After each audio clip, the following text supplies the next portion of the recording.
नमस्कार, मैं उजेबा और आप देख रहे हैं प्राइम टीवी और वक्त हो गया है हर शहर प्राइम रिपोर्टर का। उत्तर प्रदेश में 9 विधानसभा सीटों पर होने वाले उपचुनाव को लेकर भाजपा ने सभी सीटों को मथने की कवायद अब तेज कर दी है। परखम में 10 दिवसीय प्रवास पर आए संघ प्रमुख मोहन भागवत से मुख्यमंत्री योगी आदित्यनाथ आज मुलाकात करेंगे। बताया जा रहा है कि उपचुनाव में मत प्रतिशत बढ़ाने के लिए रणनीति तैयार की जा सकती है।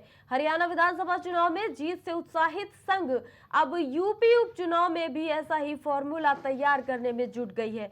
उत्तर प्रदेश में लोकसभा चुनाव में भाजपा के खराब प्रदर्शन से सवाल खड़े हो गए थे। यही कारण है कि उपचुनाव में बेहतर प्रदर्शन के पार्टी पूरा जोर लगा रही है।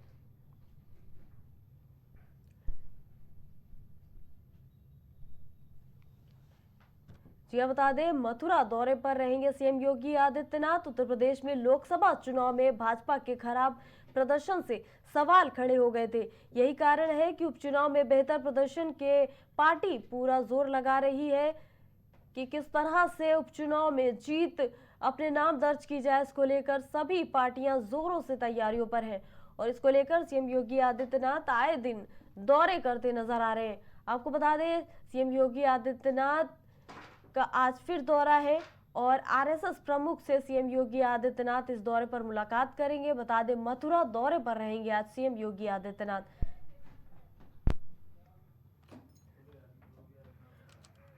जी बता दें, उपचुनाव को लेकर भाजपा ने सभी सीटों को मथने की कवायद अब तेज कर दी और खबर पर अधिक जानकारी के साथ संवाददाता राजेश हमारे साथ जुड़ चुके हैं। राजेश, देखिए, मथुरा दौरे पर रहेंगे आज सीएम योगी आदित्यनाथ। क्या है इस दौरे की खास वजह, क्या क्या तैयारी? देखिए, अगर बात करें सीएम योगी आदित्यनाथ की, तो सीएम योगी आदित्यनाथ लगातार दौरा कर रहे हैं। और अगर बात करें खास करके जो उत्तर प्रदेश में जो चुनाव होना है जिन सीटों पर, खास करके उन सीटों पर ज्यादातर दौरा कर रहे हैं। और वहीं अगर बात करें मथुरा की, तो मथुरा में भी योगी आदित्यनाथ आज मथुरा का आज उनका दौरा है। मथुरा के लोगों को, मथुरा की जनता को आज विशेष वहाँ पे तोहफा देते हुए नजर आएंगे। और दूसरी चीज ये है कि बाकी जो 9 सीटों पर चुनाव होना है, चुनाव को लेकर भी लोगों को जागरूक करते हुए नजर आएंगे आज योगी आदित्यनाथ।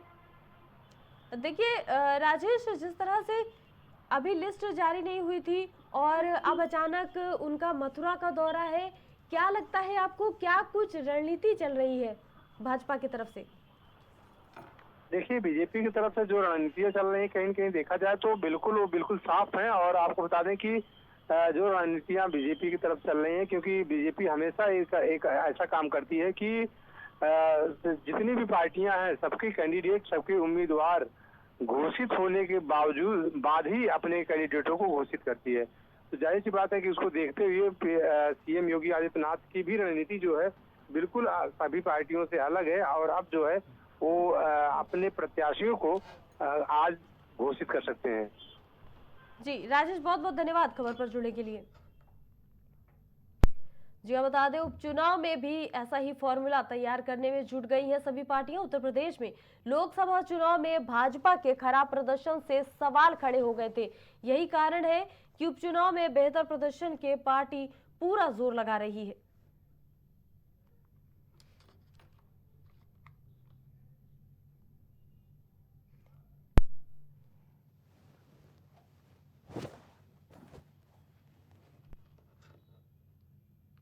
हरदोई पहुंचे उत्तर प्रदेश सरकार के उप मुख्यमंत्री केशव प्रसाद मौर्य ने विपक्षी दलों, खासकर सपा मुखिया पर जमकर निशाना साधा है।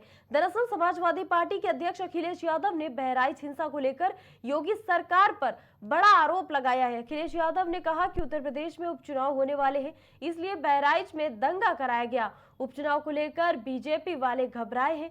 बहराइच में बीजेपी ने जानबूझकर दंगा कराया। बीजेपी किसी को न्याय नहीं दे सकती। बहराइच हिंसा में लोगों को कोर्ट ने ही न्याय मिल सकता है। वही बता दें, केशव प्रसाद मौर्य ने बहराइच हिंसा पर लगातार विपक्ष के बयानों पर कटाक्ष करते हुए कहा कि अखिलेश यादव के पास बोलने का नैतिक अधिकार नहीं है। इनके शासनकाल में एक भी दिन प्रदेश दंगा मुक्त नहीं रहा। भाजपा सरकार में दंगाइयों के ऊपर कार्रवाई तय है। कोई भी अराजकता फैलाएगा उसके ऊपर विधिक कानूनी कार्रवाई की जाएगी। साथ ही उन्होंने ये भी कहा कि गुंडों, माफिया, अपराधियों पर कार्रवाई से सपा मुखिया को कष्ट होता है। अखिलेश यादव माफिया और गुंडों के सरगना है।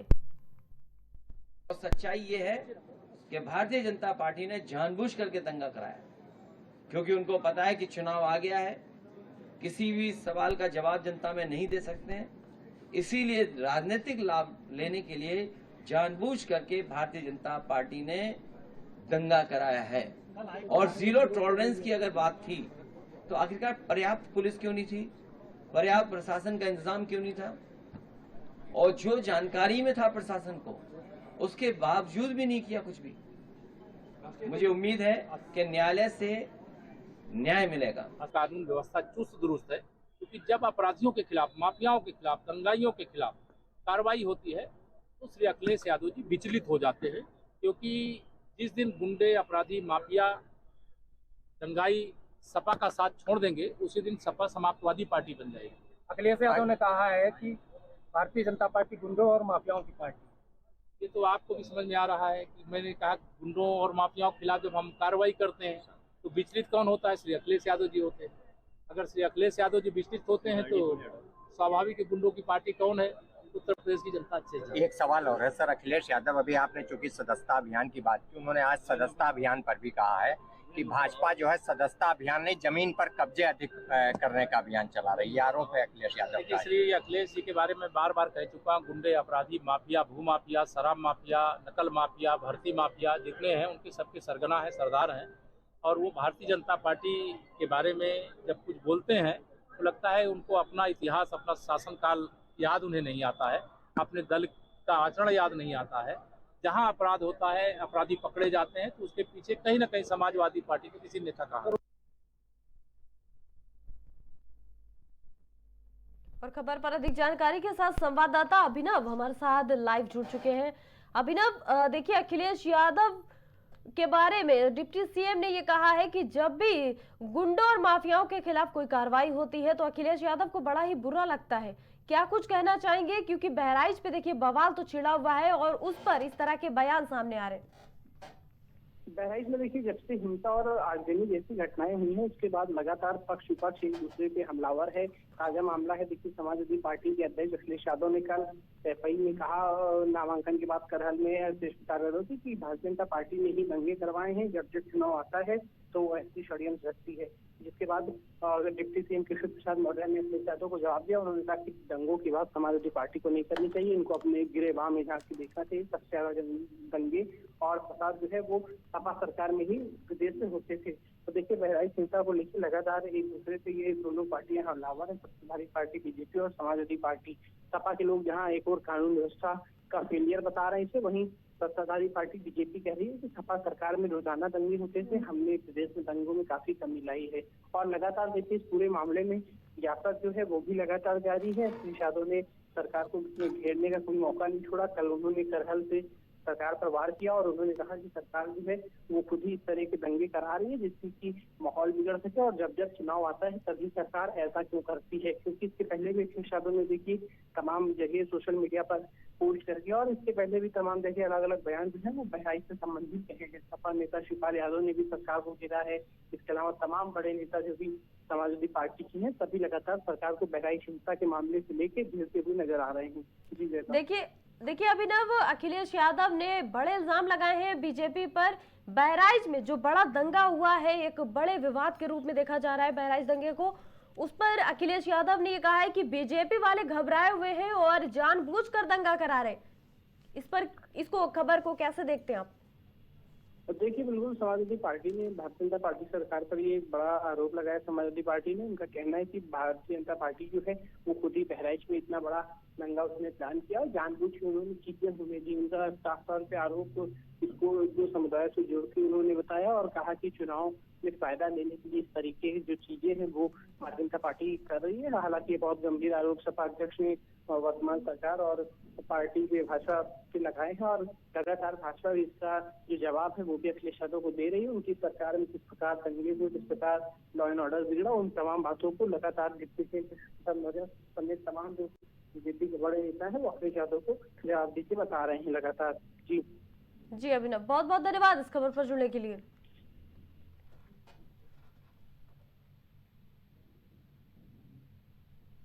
उत्तर प्रदेश के जनपद बुलंदशहर में थाना सिकंदराबाद क्षेत्र के गुलावटी रोड स्थित आशापुरी कॉलोनी में सिलेंडर में अचानक आग लगने के बाद ब्लास्ट में एक 2 मंजिला मकान जमींदोज हो गया है। इस हादसे में अब तक बता दें आपको कि 6 लोगों की मौत हो चुकी है, जबकि 4 लोगों की हालत गंभीर बनी है। सूचना मिलते ही एसपी सिटी, एसडीएम, सीओ और दमकल की गाड़ियां मौके पर पहुंची हैं, बचाव में जुटी हैं। बताया जा रहा है कि मकान में करीब 15 लोग रह रहे थे। प्रदेश के मुख्यमंत्री योगी आदित्यनाथ ने घटना का संज्ञान लेते हुए हादसे पर अपनी शोक संवेदनाएं प्रकट की हैं।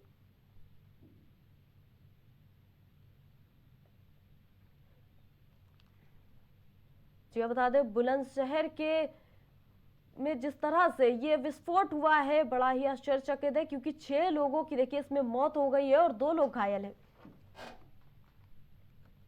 गोंडा जिले में वायरल बुखार, डेंगू और मलेरिया के मरीज तेजी से बढ़ रहे हैं और मेडिकल कॉलेज में भर्ती बुखार पीड़ित युवक की इलाज के दौरान सोमवार को मौत हो गई। वहीं 5 लोग डेंगू की चपेट में आ गए। ऐसे में जिले में डेंगू के कुल मरीजों की संख्या बढ़कर 112 पहुंच गई है।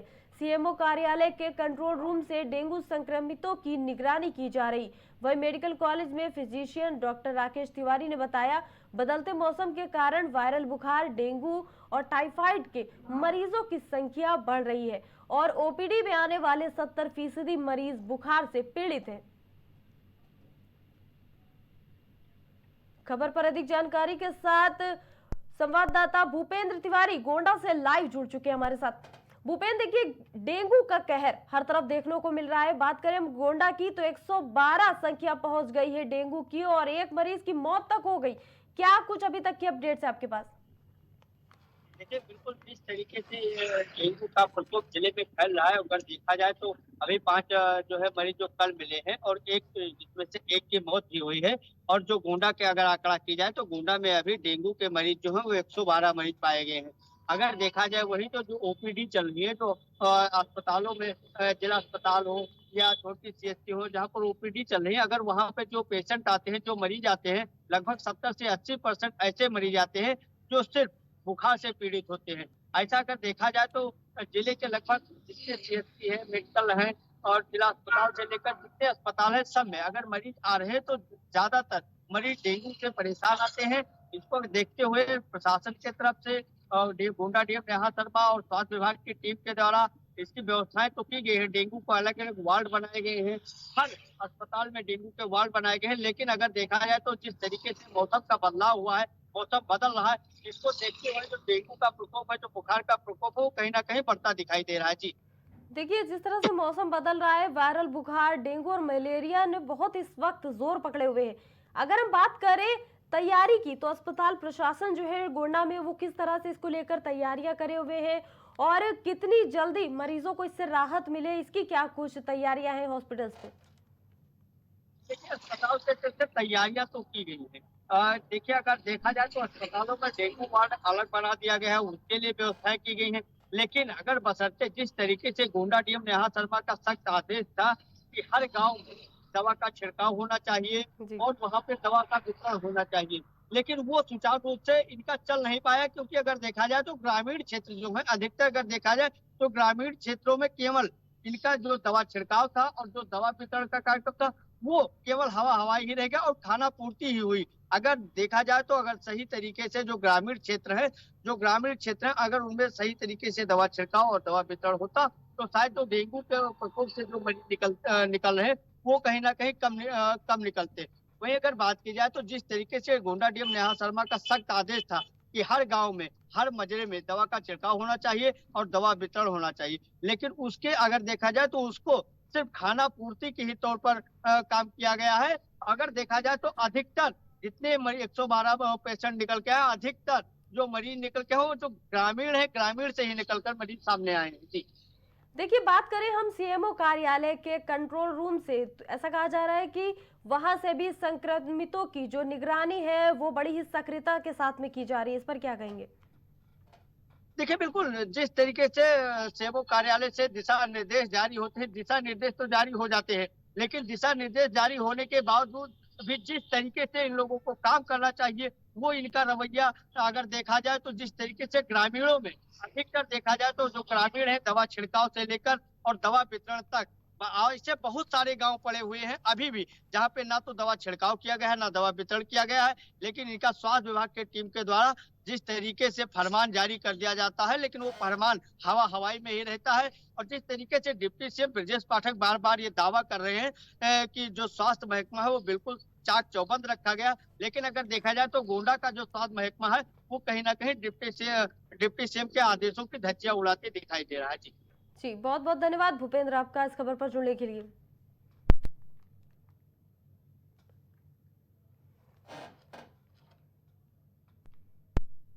और हर्षल प्राइम रिपोर्टर में अभी के लिए इतना ही। बाकी सभी ताजा तरीन खबरों के लिए आप देखते रहिए प्राइम टीवी।